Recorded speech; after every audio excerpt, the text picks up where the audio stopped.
ဗိုလ်ချုပ်တွေလက်စားတယ်ဗိုလ်ချုပ်တွေအဂရိလိုက်စားတယ်လို့ပြောမယ်ဆိုရင်စိတ်ရင်းလောက်ကြမယ်ဆိုရင်တယောက်သောဗိုလ်ချုပ်ကိုတော့ထိတ်ဆုံးမှာမဖြစ်မနေထည့်ထားပေးဖို့လိုအပ်ပါတယ်ထိတ်ဆုံးမှာရှိနေတဲ့လက်စားတဲ့ဗိုလ်ချုပ်ကဘာလို့လဲဆိုရင်ဗိုလ်ချုပ်အောင်ဆန်းပါပဲ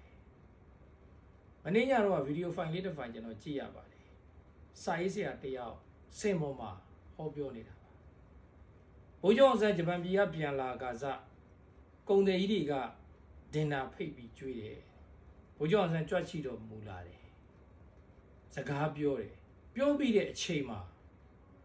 ဂျပန်ပြည်ကနေဘာမှရမလာသေးတဲ့အတွက်ဒီလိုဟင်းတွေအများကြီးနဲ့ထမင်းဝိုင်းကိုကြုံမစားဘူးဗျာလို့ပြောပြီးထပြန်သွားတယ်အဲ့လိုပြောလိုက်တဲ့အချိန်မှာအောက်ကနားထောင်နေတဲ့ပေတက်ကလက်ကုပ်တန်တွေတပြောင်းပြောင်းပေါ့ဗျာတိတ်တော်တဲ့ဗိုလ်ချုပ်အောင်ဆန်းပါလားတိုင်းပြည်ကိုတအားချစ်တဲ့ဗိုလ်ချုပ်အောင်ဆန်းပါလားညသာစားပွဲကြီးတောင်မှထားရခဲ့တဲ့ဗိုလ်ချုပ်အောင်ဆန်းပါလားဆိုတဲ့အတွေးတွေနဲ့လက်ခုပ်တန်ညံတာပေါ့အဲ့ဒီလိုမျိုးတွေလော်ကြတဲ့အခါကျတော့လေဒီလိုအမှန်တရားတွေကိုကျွန်တော်ပြောပြလာတာပါဟုတ်ပြီဂျပန်ပြည်ကပြန်လာတဲ့အချိန်မှာဗမာပြည်လွတ်လပ်ရေးမရသေးလို့ထမင်းမစားဘူးဆိုရင်ဂျပန်ကိုတိုက်နေတဲ့အချိန်မှာလေအိမ်တစ်လုံးကိုလက်လာပါအဖြစ်နဲ့အဂတိအဖြစ်နဲ့လက်ဆောင်အဖြစ်နဲ့မယူနဲ့ပေါ့ဗျာထမင်းစားပွဲတောင်မှထပြီးတော့ထွက်သွားတဲ့ဗိုလ်ချုပ်ကဟင်းခွက်တွေအများကြီးကိုထားပြီးတော့ထွက်သွားတဲ့ဗိုလ်ချုပ်အောင်ဆန်းကအိမ်ကြီးတစ်လုံးလုံးကြတော့ယူသလားဗျာအခုဗိုလ်ချုပ်အောင်ဆန်းပြတိုက်ပါလို့နာမည်တက်ပြီးဖွင့်ထားတဲ့အိမ်ပြတိုက်အဲ့ဒီအိမ်အဲ့ဒီပြတိုက်ဟာဗိုလ်ချုပ်အောင်ဆန်းလက်စားခဲ့တယ်ဗိုလ်ချုပ်အောင်ဆန်းအဂတိလိုက်စားခဲ့တယ်ဆိုတာကိုအထင်ရှားဆုံးပြနေတဲ့သက်သေပါပဲမဟာမိတ်တွေနဲ့ဘုံမူကြီးနေဝဲဥဆောင်ပြီးတော့ရန်ကုန်ကိုသိမ်းလိုက်တယ်သိမ်းလိုက်ပြီဆိုတဲ့အကြောင်းသတင်းထုတ်ပြန်တယ်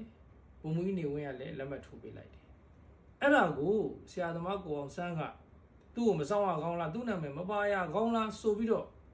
ဘုံမူကြီးနေဝဲပေါ်မှာအမျက်တော်ရှာတယ်ဒေါသဖြစ်တယ်စိတ်ဆိုးတယ်ရန်ကုန်ကိုသူရောက်လာတဲ့အချိန်မှာကြိတ်မယ်ပေါ့ဗျာဘုံမူကြီးနေဝဲကိုကြိတ်မယ်ပေါ့အဲ့ဒီချိန်မှာဘုံမူကြီးနေဝဲကသူ့မှာအိမ်နှလုံးရှိနေပါတယ်အိမ်နှလုံးတွေကတစ်လုံးကိုဗိုလ်ချုပ်မှာတော့နေစရာအိမ်မရှိတဲ့အတွက်ဒီအိမ်လေးကိုယူထားပါလို့ပြောတဲ့အချိန်မှာဂျပန်စီကလွတ်လပ်ရေးမရသေးဘူးနော်ထမင်းစားဝိုင်းကြီးကိုထထွက်သွားတဲ့ဗိုလ်ချုပ်အောင်ဆန်းကဟာမင်းကကွာဂျပန်စီကလွတ်လပ်ရေးတော့မရသေးဘူးငါဒါတွေယူစရာလားမင်းငါ့ကိုဒါတွေလာပေးစရာလားတခုံးမပြောပါဘူးဘုံမူကြီးနေဝင်ပေးတဲ့အိမ်ကိုဗိုလ်ချုပ်အောင်ဆန်းက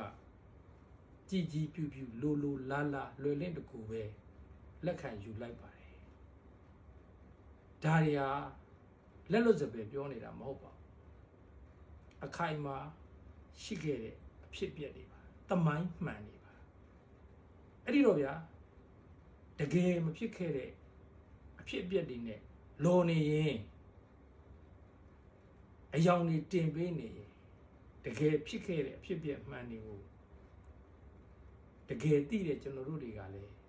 ပြောပြဖြစ်နေမှာပါဏီကုန်းချုပ်ရရင်ဗိုလ်ချုပ်တွေလက်စားတယ်ဆိုရင်တေးကြပါတဲ့ရှေ့ဆောင်လမ်းပြကဗိုလ်ချုပ်အောင်ဆန်းပါပဲဗိုလ်ချုပ်အောင်ဆန်းလက်စားခဲ့ပါတယ်အဂတိလိုက်စားခဲ့ပါတယ်ကျွန်တော်မေ့လို့ဆိုပါဗျာ